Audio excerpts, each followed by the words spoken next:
Assalamualaikum sahabat rasa, apakah kalian tahu siapakah penakluk sepertiga dunia saat masa kejayaan Islam?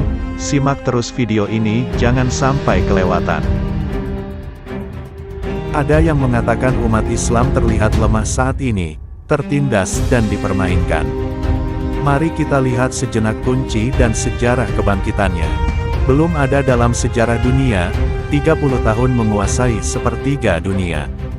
Ya benar, di zaman Khulafa ar-Rasyidin dan beberapa khalifah dinasti Umayyah, Islam menguasai hampir sepertiga dunia. Dua imperium besar saat itu hancur, yaitu Persia dan Romawi. Mesir dan Afrika Utara, Spanyol Andalusia, dan sebagian Eropa, Persia dan sebagian Asia Tengah menjadi kekuasaan Islam. Kemudian dalam waktu yang cukup lama di bawah naungan Islam, mereka makmur dan berjaya sebagaimana zaman Khalifah Umar bin Abdul Aziz yang saat itu sulit mencari orang yang mau menerima sedekah karena sulit ditemui orang miskin serta kemakmuran dirasakan oleh makhluk selain manusia. Apakah resepnya? Apa kuncinya? Mungkin orang sekarang akan berkata, politik yang kuat, ekonomi yang besar dan militer persenjataan yang lengkap. Itu kunci ingin sukses dan berjaya, kata mereka. Ternyata tidak juga, sudah banyak sejarah bangsa terdahulu dan negara-negara dengan politik kuat, ekonomi stabil ternyata tidak terlalu lama berkuasa kemudian hancur bahkan tidak tersisa bekas sedikitpun. Sebaliknya, tahukan dari mana asal daerah yang menaklukkan sepertiga dunia tersebut?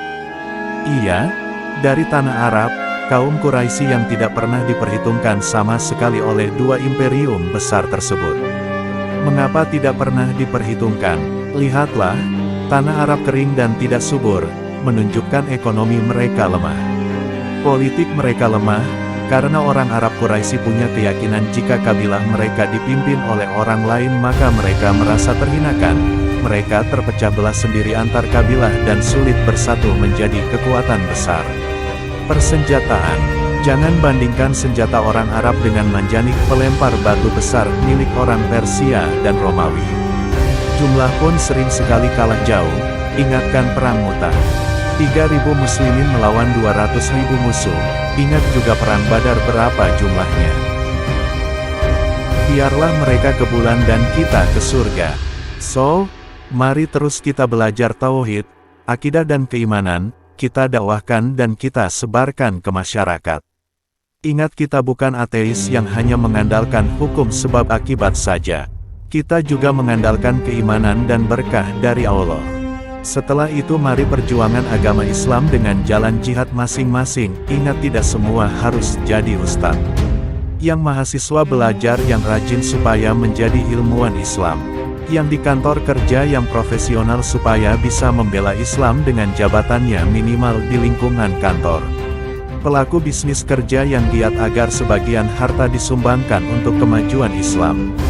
Ya, dengan iman dan takwa, Allah akan membuka pintu berkah dan kejayaan umat Islam. Allah Ta'ala berfirman, Seandainya penduduk negeri-negeri beriman dan bertakwa, pastilah kami akan limpahkan kepada mereka berkah dari langit dan bumi. Tetapi mereka mengingkari, maka kami siksa mereka disebabkan perbuatannya. QS, Al-A'raf 96, Ya Allah, muliakanlah kaum muslimin, menangkanlah para mujahidin dan berkahilah negeri kaum muslimin. Amin ya mujibas sa'iliin. Perkanankanlah wahai Engkau yang maha mengabulkan bagi yang meminta. Ya, itulah sahabat rasa pemimpin Islam yang bisa menaklukkan sepertiga dunia. Terima kasih telah menonton video ini, terus dukung channel ini. Wassalamualaikum warahmatullahi wabarakatuh.